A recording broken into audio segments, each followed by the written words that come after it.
very warm welcome to everyone to the first CREST seminar of this academic year. We've been working over summer to put together a really great schedule for the year. And tonight we are very pleased to welcome Professor Jessica Deighton from the Evidence-Based Practice Unit at UCL. She's very recently been awarded her professorship, so many congratulations.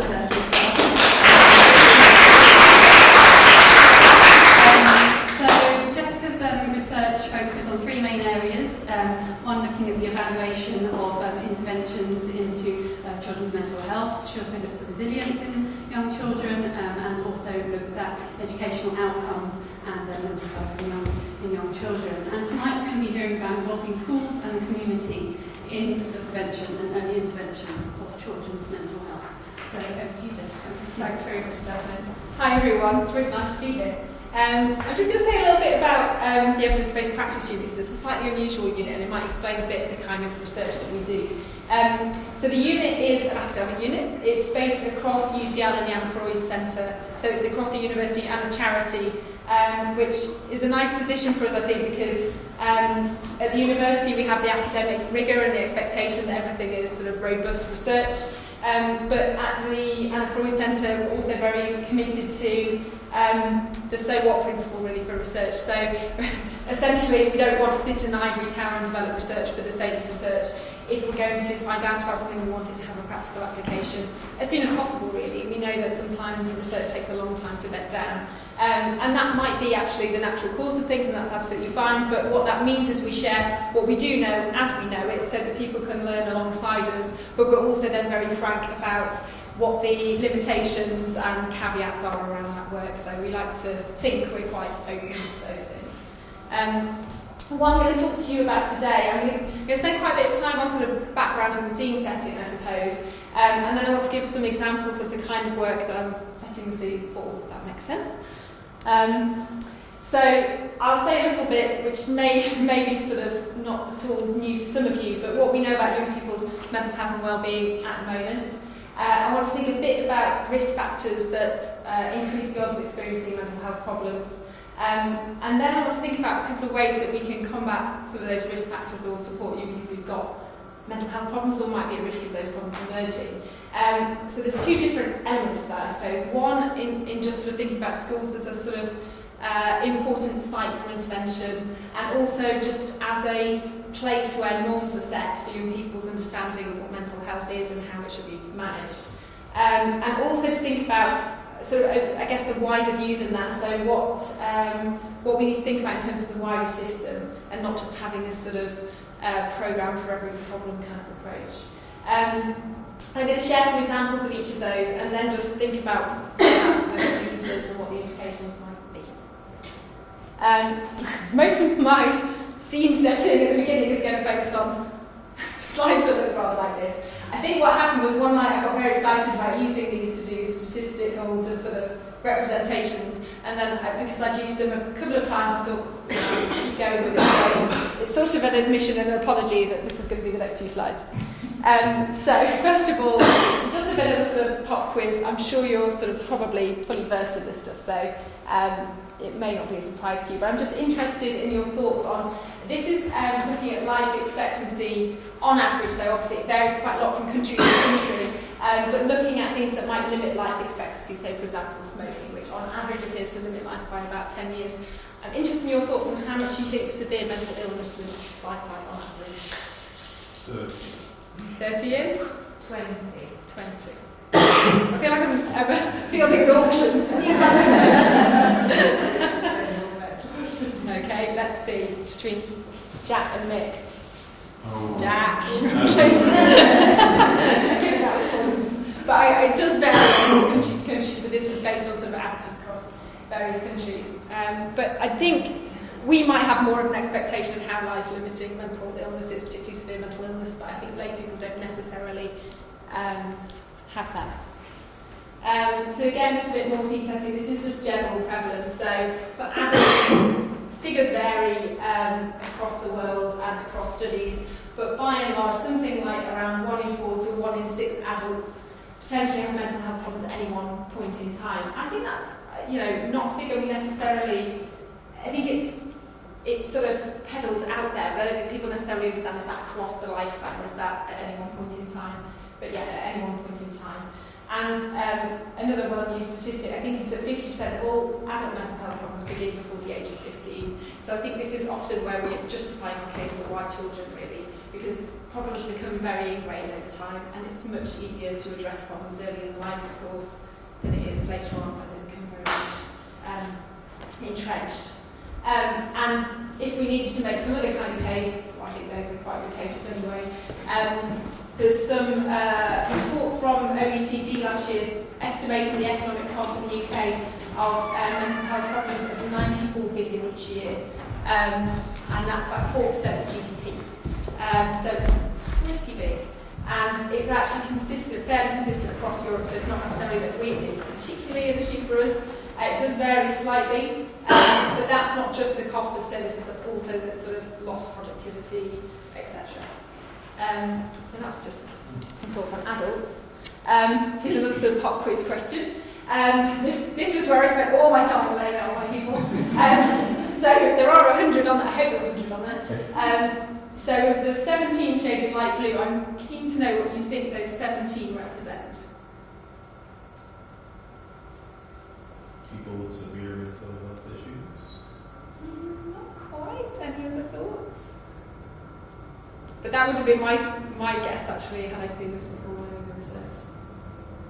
Is it the proportion of people that receive therapy that want therapy in CAMS settings? Good guess, not quite. It's actually based on a study reported a couple of years back where they looked at longitudinal data across the life course, and they were interested to see, based on the reports of those individuals, how many had never experienced a diagnosable mental disorder. So that was based on sort of survey responses, etc. But what they found was that only 17% across the life course never experienced a mental health problem. And I think, again, that's not a message we see. And now it doesn't mean for some of those that might have been a fairly transient experience, but it still would have been a validated diagnostic tool. So I just think there's something quite helpful about even just this. It gives a sense of the scale of the issue, but it also normalises the issue a bit as well. What this tells me is that it's quite a common experience to have a mental health problem. At some point in our lifespans, most of us will have to tackle a mental health problem. And I think if we can get these kinds of messages into schools about actually, at some point you will need some resources, you will need some support around you, you will need some skills in how you're going to manage these things, because they are part of life course experience. And I'm not sure, again, that that's a message that gets through. And in terms of tackling stigma as well, about what our expectation is of who are those with a mental health problem, we don't bring to mind most people we know. So focusing in a bit on children, I think this is my last slide with these men on. This is just some recent data from NHS England, reported last year. We hadn't had a prevalence study for a long, long time, so we were all waiting really to find out what the figures looked like, because previously we'd all been quoting 1 in 10 children and young people experiencing mental health problems. Now it's much more like 1 in 8. So it is an increase. I don't think there's any getting around that. I suppose what I would say about that, though, is when you drill down into the figures a bit, actually it seems that that's mostly driven by the older age groups, so the 16 to 19 age range, and particularly in girls. And it tends to be sort of what we would call internalising problems, so feelings of anxiety and depression. And I think there's still a lot to be done in terms of understanding why that has gone up so much in recent years. We also had a State of the Nation report the other day on World Mental Health Day from the Department for Education, and they were looking at time trends in well-being, which I thought was quite interesting, because it looked like over the last few years for the sort of adolescent groups opposed to the younger ones, well-being had started going down more in that group, and I think that's, again, something we need to understand more about. But anyway, we're thinking about 1 in 8 as a sort of rule of thumb. And what they also were interested in was what kinds of support those, the 1 of the 8, is sort of getting, what kinds of things are they accessing. So, actually, the 1 in 4 is not far off the 17 in 100 that we were talking about before. So 1 in 4 was the estimate of how many will have contact with a mental health specialist. but actually far more common was seeking support from teachers or others in school. And I'm going to sort of slightly change tack in a second, but just hold on to that last thought because I'm going to come back to it later.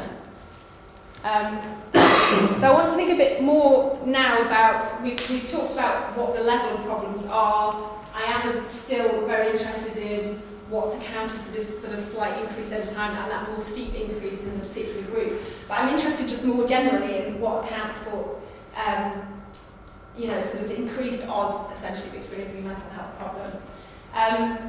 So this is data that we reported on a couple of years ago from Head Start, which I'll come back to later. It's large-scale data capture from around about 30,000 children and young people. We've got 2 year groups, year 7 and year 9. And then we just had some risk factors that we could explore within that data set to see whether they increased or reduced the odds of experiencing a mental health problem. So here we're talking about emotional problems, broadly stated. It's child self-report based on the Strengths and Difficulties questionnaire, if anyone's familiar with it. And what we found, which is probably no surprise based on what I just said and probably what you already know, but the biggest sort of predictor of increased odds of emotional problems was being female, which we know is more common. It's possibly down to a range of things, one of which might be socialisation into what is gender-appropriate behaviour in response to distress. We saw some differences across ethnic groups. I'm not going to say huge amounts about all the different groups. Some of the groups are a bit small, which you'll see in this Chinese group. It's very wide confidence intervals. But essentially, being white increased the odds of emotional problems. And we found that being older, so being year 9 as opposed to year 7, increased the odds.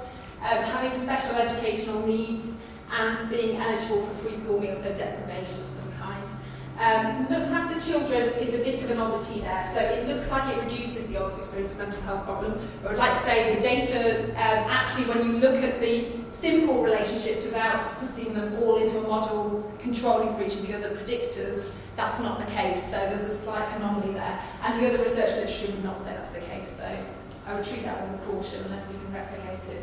Being a child in need, on the other hand, so that's children where there's been some kind of intervention from the local authority based on probably some kind of abuse or neglect going on in the home, did also increase the odds of emotional problems. And for, I've got the same slide twice. Okay, I'll just tell you the behavioural problems one. It's slightly different. So for behavioural problems, being male, no surprise, increased the odds. Being white did still increase the odds over some ethnic groups, but not all. So I think not for Chinese and not for black, but essentially for the other ones. Again, being in year 9 as opposed to year 7 increased the odds, and so did special educational needs, free school meal eligibility, and being a child in need. So I don't think any of these are particularly surprising, but they probably fit with a sort of broader picture of risk factors. So these are a sort of limited range. So I just want to say a bit more about the ones that the literature says are sort of quite important in considering which people might be at more risk of mental health problems. And I'm doing this drawing some quotes from qualitative interviews that we've carried out within this Head Start project that I'll come back to later. So we talked to young people who we sort of oversampled, if you like, those who were probably experiencing quite a lot of challenge and turmoil and churn in their own personal lives or experiencing some kind of mental health difficulties. They didn't all fall into that category, but quite a lot of them did. So I thought it would be nicer to look at these risk factors in some of the ways that they describe them. So I won't read them out.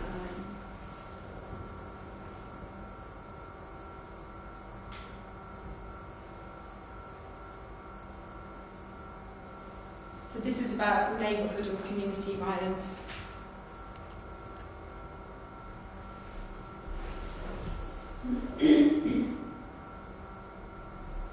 And this one I think brings to life the sort of deprivation issue, so we quite often think of it as something that's quite distal to the child's experience. It might be sort of embedded in their environment, but not something they perceive. I think it's really interesting to see that young people really do perceive the economic pressures on their parents, it doesn't just seep through the ether, it does that too, but they really do take on board those stresses.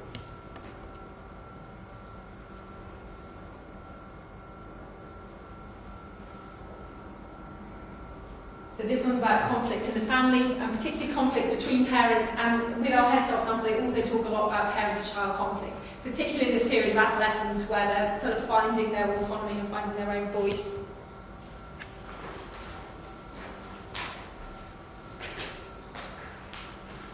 This one's about violence or abuse.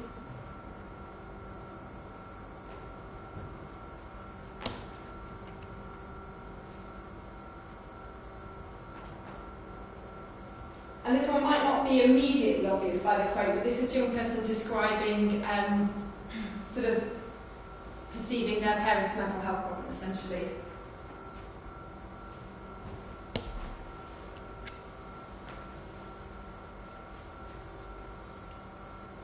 And this one's about bullying, which came up very strongly in that State of the Nation report, actually, that I mentioned as well, as being a massive feature. And I think now is becoming more and more recognised as, in fact, a sort of up there with other sort of traumatic events actually in childhood. It's quite prevalent, but it is actually highly potent. I've run out of space for quotes, so I'll ask you. But I've tried to find pictures that kind of match what I'm trying to say. But this one is to represent the sort of special educational needs or learning difficulties that sort of came up in the previous slide.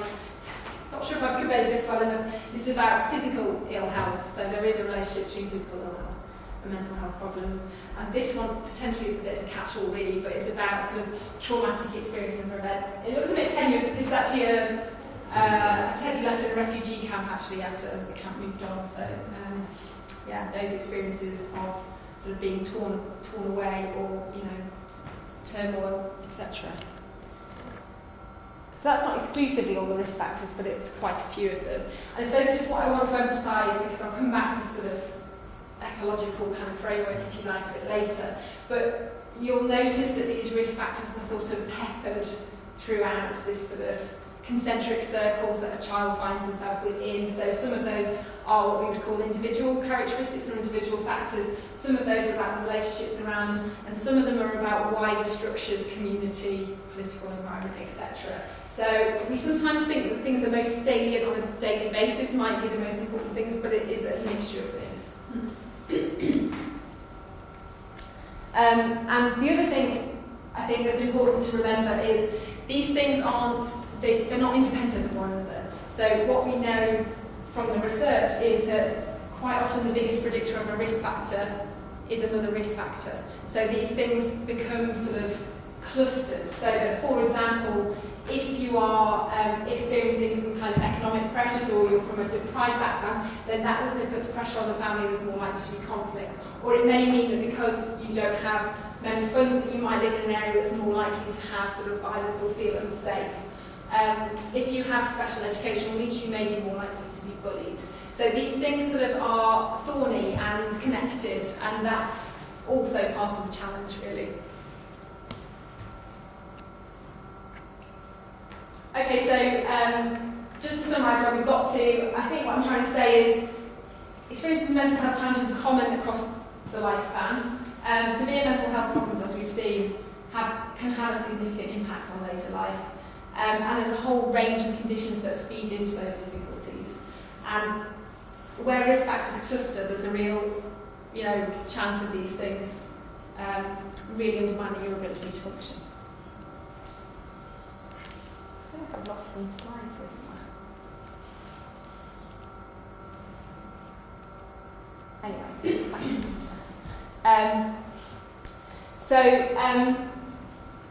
with that in mind, I have a few questions. So I guess how do we support young people to recognise the importance of mental health and looking after it, because that seems to be a real cornerstone. How do we support young people to cope when there are experiences that will threaten their mental health? And as we've seen by that sort of 17% with the enduring mental health, most of them will have some kind of challenge that they might have to manage.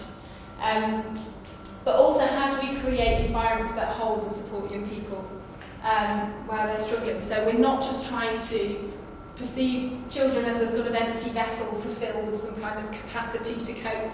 It's about a much more embedded, systemic kind of response. So with that in mind, I think solutions need to normalise discussion of mental health. There needs to be much better mental health literacy in terms of understanding what mental health is, reducing stigma, but also making sure that children and young people know when they need help and where to find it. We need to think about how we can foster skills to manage challenges. So it's not just the app, but that obviously is part of the picture.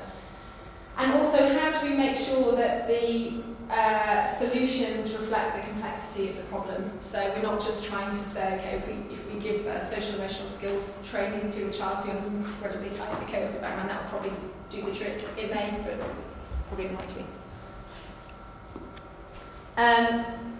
So I think schools as a starting point is a good sort of starting principle for several reasons. So schools are a universal access point. Not absolutely every child's in school, but most children are in school. It's very hard to find another setting in our life really where we're all present together. So it's a good access point for prevention and early intervention. As I mentioned before, I left you with that thought, so I'm coming back to it. Children and young people, as we saw, about half of them who experience mental health problems often turn to adults in school for support. So it makes sense that we equip those adults and we make those environments somewhere that they can be supported. We know that positive wellbeing in childhood predicts good outcomes in later life, so if we instill it at that point, there's sort of hope that we can adjust their trajectories across the lifespan. And there's fairly good evidence that intervention in schools improves mental health. I say A and B, that's referring to A and B there. So things that foster skills and manage challenges, things that normalise discussion of mental health, essentially. Those things have a fairly good evidence base. I've qualified that slightly in my slide by now. We did a review recently, which isn't out yet, so I'm just going to give some small highlights. It was fairly rapid, but we had a sort of scope across a range of research, mostly looking at systematic reviews of universal interventions to support mental health and wellbeing in children. And what we found from that sort of scoping, mapping exercise was that actually there's not that many programs out there that have a really consistent evidence base. So there are definitely some out there that have more research evidence behind them, but it tends to be mixed on most things, in fact. The ones that did show promise did have some common elements. So, for example, they were quite often provided in schools. They were quite often provided in group settings or classroom settings. They tended to be sort of discrete in that they'd be sort of several sessions for half an hour to an hour, something like that. And they tended to be led by professionals, not always, but yeah, quite a lot of the time. They tended to be skills-based and quite often were based on CBT principles. And they tended to make some attempts at being sort of more engaging for young people. I know that sounds sort of obvious point, but instead of it just being, very didactic, sort of helpless, the idea was to make it participatory in things. I mean, what I would say about the evidence we found was there wasn't a great deal of good quality out there. So I think some of this mixed picture might be down to some things not being that effective, but some of it is down to the research not being that great quality. The other thing that the literature tells us is even where there is good evidence for interventions, and as I've said, there are some, they don't always work as well as we might hope, and partly that falls down on things like context. So failing to recognise context is a really important thing when it comes to implementing interventions. So things can fail to translate to new settings. A colleague of mine, Neil Humphrey, calls this the Guinness effect. So apparently Guinness doesn't taste as nice the further you get away from it. Otherwise, I'm sure it is. So quite often we'll get programs that are sort of these big juggernaut programs that have a big sort of momentum behind them in the States, and then they're rolled out in the UK, and we find the classroom settings are not quite the same, or somehow it doesn't quite work the same way, or implementation really fell down because thoughts about how this might actually roll out in a UK classroom weren't quite full through. So I think that's why interventions often don't get delivered as intended, and we know that that does have an effect on how impactful they can be. So the effect size can be 2 to 3 times higher when they're implemented well versus not well. So that's a really important point. But on the flip side of that, I think there's a sweet spot to be had between adhering to a model which is tried and tested, but also being aware that some things require adaptation. So where do we find that sort of good ground between fidelity to model and adaptation. And there is evidence that if programmes are tweaked to fit the setting, that can be more effective too. But I don't think we're really clear in the literature on where that, where on that sliding scale we ought to be, and probably differs from intervention to intervention. These are rather old graphs, but just to illustrate that when we asked schools, it was quite a while ago now, that we're implementing a whole range of interventions. We asked local authority leads and schools to talk about whether the interventions that they were rolling out, so their ways of helping pupils, were they based on a set plan of working that had to be strictly adhered to? That would be our sort of fidelity kind of group. Were they based on a plan that opened to adaptation, or were they not based on a set plan? And you'll see that for primary and secondary school, there's nothing in this left-hand column based on strictly adhered to. And I think that's partly because some of these things need tweaking, but I think it's partly, if these teachers are anything like me, I can't follow a cooking recipe because I just have to add in my own creativity, because otherwise it's boring. So there could be a bit of that too. So I think that's the issue, particularly with the school context as well, is that all of these things tend to be tweaked. And there are real reasons why that might happen. For example, it may be planned for an hour-long lesson and schools only have 40-minute lessons, etc. So somehow it's got to find a way to fit. So we've been thinking a lot about what interventions might be right for schools, what might work in a school's context.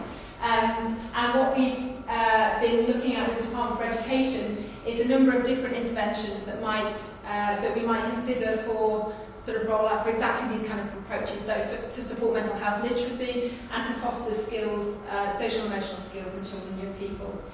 So at the moment we have 2 randomised control trials that are looking at these kind of approaches, and we're still collecting the data, etc. So there's no findings to share at this point. But I think they could give some important evidence for this kind of space, really. So one is called AWARE, which I can never remember how AWARE makes this fit, but anyway, I'm glad it's on there so you can see. It's focused on Year 9 pupils, and I'll say a bit more about it in a minute, but it's very much around these sort of discrete, very sort of predefined models of working, which I'll describe in a bit. Inspire is much more about it was initially conceived of as sort of light touch interventions to support children and young people. So instead of having discrete sort of lessons in sort of 6 sessions or something, how can you sort of drip feed some kind of approaches that might fit into the school day in a more sort of easy way for teachers, etc., to sort of build in, and would they be effective? So AWARE, we're working with 140 secondary schools across the country. Last year we were just finishing baseline data collection as we speak, but leading into half term. We've got 3 arms of this trial. We're looking at 2 different interventions and a sort of what we would usually like a control group, usual practice group. So one of the interventions is called YAM, it's Youth Aware of Mental Health. It was developed in Sweden. It's been tried in a number of European countries, and they found that it did reduce suicide attempts. That's not what we're looking at. We're looking at emotional difficulties. But essentially YAM has 6 sessions where the teacher is not in the classroom, a professional comes in and role plays and discusses with the group a range of topics around mental health and risky behaviours and keeping yourself safe. And the idea is that it's very participatory, there are no topics of conversation that are barred, and that they feel that the young people feel a sort of safe space for them to discuss issues. And quite often issues that are quite serious will come up in those discussions and therefore highlight young people who might be experiencing difficulties. The second intervention is called the guide. That's a bit different. What that involves is teaching teachers sort of mental health literacy content, which they then deliver to pupils. So that's 5 sessions, and they are sort of taught sessions with discussion as well. Interestingly, we did adapt this one quite a lot for the UK. We did try piloting it, and what we found was a lot of the teachers said, this is too many PowerPoints, this is death by PowerPoint, it's not how we teach in the UK, the pupils will disengage. So we changed quite a lot of the content with discussion with the developers, and they were quite happy with the way we adapted it, but that's what's now being rolled out in the trial. And then usual practice is essentially the schools just continue as they have been doing, and then at the end of the trial, we haven't put them on a waitlist control, so we don't know if any of these things are effective yet, But what we have promised them is that they will receive some kind of training that they can use in their school to support children's mental health. And the second trial, as I said, is more focused on sort of light touch interventions. That's in primary and secondary schools. And that focuses on two different types of light touch intervention. One is relaxation, the other is mindfulness. There's quite a lot of similarity between the two, but there are distinctions to be had. So the relaxation just focuses on breathing and muscle relaxation, different exercises to do with that. Where mindfulness has a sort of obviously a mindful component as well. And they've been adapted slightly, so the primary and secondary is slightly different. But the idea is that they can be done in 5-minute sessions every day, and can just continue in school. The third one is slightly different. It did start off with that kind of approach. We were tasked with it by the Department for Education, but when we sort of understood what it was they were looking for, it seemed like it would fit a taught sort of format more. So that is now actually 8 sessions, and it focuses on safety behaviours. It was based on a principle called protective behaviours, which was more around safeguarding really. But the idea is to get young people to reflect on when emotions are within their control, or when their behaviours are within their control, or just part of the natural flux of their experience of everyday life, and when it becomes too much for them to manage and what they might do about that. And also gets them to think about who their support networks are, or what else might be available. And then again, we have a similar kind of control group. So at the moment, we just, as I said, we go through 2 waves with this. So we've collected baseline data. The first group we started last year are up to, they've done their first follow-up of data collection, and we're rolling again. So the first group are actually just here. So what we do is we collect baseline measures at the beginning of the school year. Then the interventions run January to March.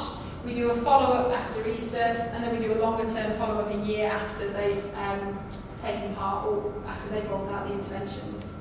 And we're interested, obviously, in the impact of these things, but we're also interested in what implementation looks like. So what adaptations do they make as they go along? Do they roll out these programs in full, or are there some changes they make, and do they continue with those practices after the trial finishes, or after the intervention active part of the trial finishes? So what can we say about sustainability of these things?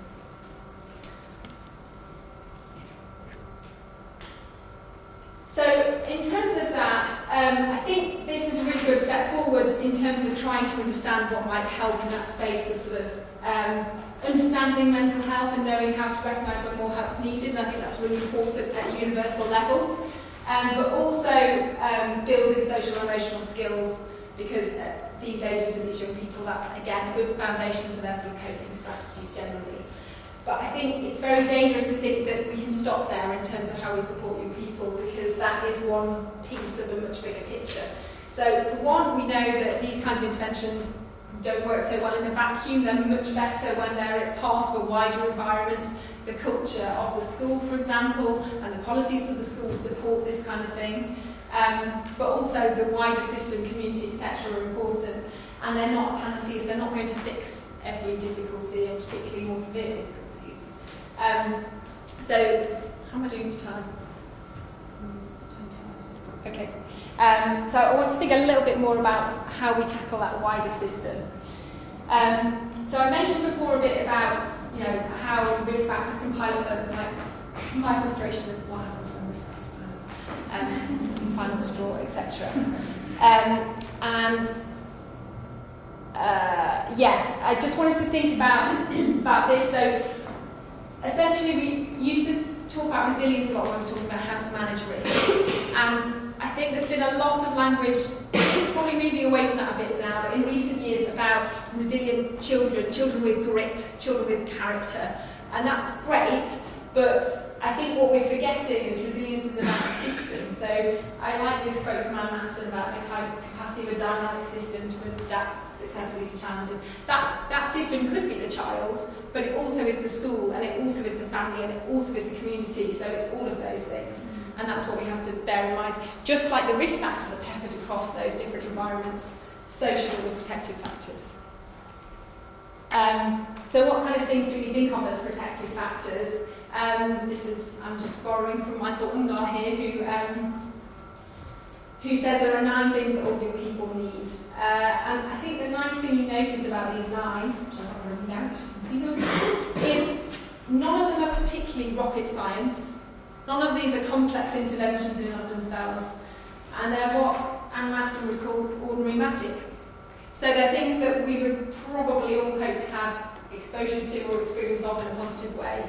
And it makes good sense that really those are things that young people need as well. Now, they might not need every single one, maybe they do, but the more of those they have, the better chance they stand to withstand kind of difficulties that might come their way. And just to put it another way, this is just from a research literature, it's not entirely different, but again, as I was saying, like the risk factors are peppered across those different environments, so are the protective factors. So, for example, there's good research evidence for quite a few of these, these are based on review, but for example, things like having a social and adaptable temperament, having good problem-solving skills, positive peer relations, probably sits outside, self-regulation, some of these are sort of what we call individual characteristics. They might have been fostered through some, social and emotional skills or just inherent characteristics, but they are more centred within the individual. But we also find things like stable and supportive home environment, good interparental relationships, authoritative parenting style, depending on cultures and what, positive sibling relationships. Again, they're all protective factors, but they're sitting in the sort of immediate environment of the child. But we also get things like good neighbourhood quality, affordable housing, access to recreational centres, again, sort of more within the neighbourhood, but also protective factors. So this is just, I'm just going to share a bit of research. We're still playing with the analysis of this one a bit, so it may change a bit, but we were interested in this idea of what happens when risk factors build up. And what does that mean? So a sort of model of cumulative risk, if you like. What does it mean for behaviour problems, for example, if you're experiencing multiple risk factors? So going back to what we talked about before, essentially that might mean, I don't know, that you have special educational needs and you also are eligible for free school meals and you may have lots of conflict within the family or something. So this is just counting the number of risks. It's completely agnostic to what the risks are. And then this side is the externalising problems score. And obviously what you notice is that the more risk factors there are, the higher the externalising problems. So yeah, cumulative risk kind of seems to be actually a thing, I suppose. That actually when we experience lots of risk, it exhausts our capacity to cope. But what we find as well, we were interested in saying, well, what happens if you also have protective factors in that environment as well? So we've called them assets here. We were thinking about what does it mean if you don't have many assets in the context of these risk factors? What does it mean if you have a few, or what if you have lots? And what does that mean in terms of your externalising problems then? Well, it's kind of, these are all parallel lines, so there's kind of a linear relationship, but what it does mean is that those who had more protective factors had much lower problems. So it doesn't mean that they weren't affected by the risk factors, but it just lessened the effect overall. And I think that's a really helpful thing to know. So what we're trying to do, therefore, is increase the number of protective factors that almost combat the risk factors. So I'm just going to talk very briefly about a programme that we're working on that tries to do just this. So I'm just going to try and frame it in terms of the ethos, because we're still in the middle, but I think it's a quite interesting way of trying to foster. It feels like such a big challenge to try and tackle all those different potential influences or try and bolster them in some way. So Head Start is trying to do that. It's a National Lottery funded programme working with 6 partnerships across the country. I've scattered them on the map because otherwise I'm not very good at working out how I go myself. But you can see they're taking quite different approaches locally to how they do this, but the focus is very much on building emotional resilience, trying to spot early signs of mental health problems, and making sure support is joined up. But the aims are to improve well-being, to prevent mental health problems, and to reduce sort of risk-taking behaviour as well. But importantly, they're recognising that young people's worlds are, schools and families and communities and the digital world, etc. So their responses are based on that So they're doing some universal work, so prevention and early intervention work. Some of that's in schools, some of it's in youth centres. But they are also, they have targeted approaches where they're working with younger people that they deem to be at risk. And they're also working across the system, so they're trying to join up elements of the system. So they're trying to get youth justice to talk to schools, for example, and that sort of thing. And they're trying to put young people at the centre and give young people a voice within this as well. I won't describe all of the models, but this is a very narrow view because this is just some examples of some of the interventions that happen in each of the partnerships, and there could be up to 20 interventions within any one place. But just to give an example, they are quite different in their ethos. So this is Blackpool.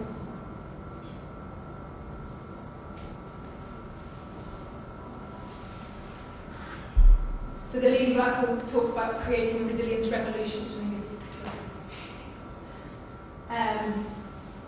but the idea is to work at a very strategic level, to get health services to work with the local authority, work with police and the voluntary sector.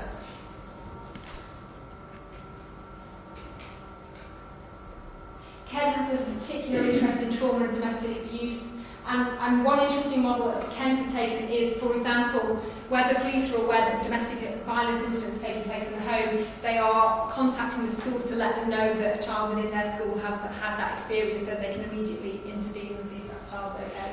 But that's just one example. But essentially, each of these models in each of these partnerships is layering approaches. So they have universal offers, but they also have things happening in the community, and they also work with parents. So it's trying to foster these protective factors across the system.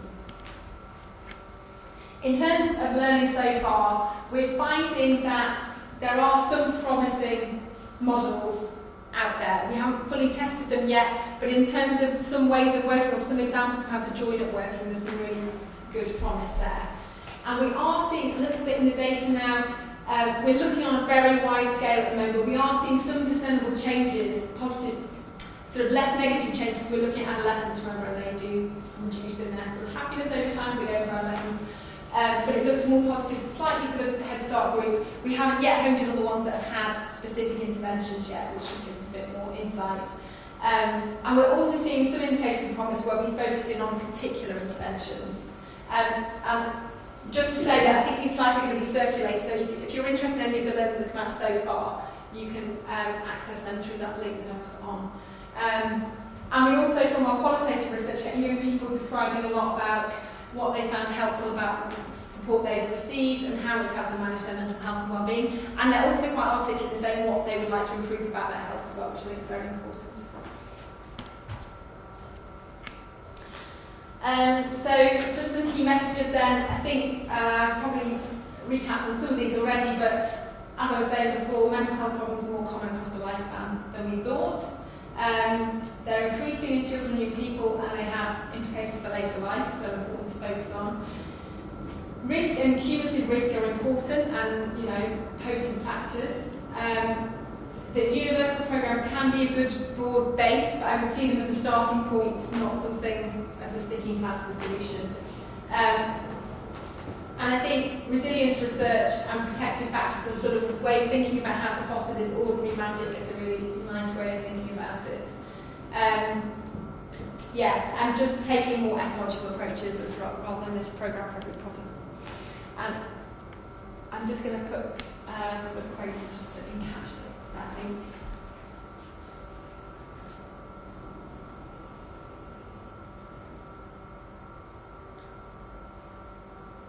So this was our chief exec in the Observer this Sunday, and I just think it's a nice example of this sort of community approach, this sort of collective responsibility for mental health that I quite like. And to me, it's not a new concept, but it is one that we tend to overlook. That's it. Thank you very much.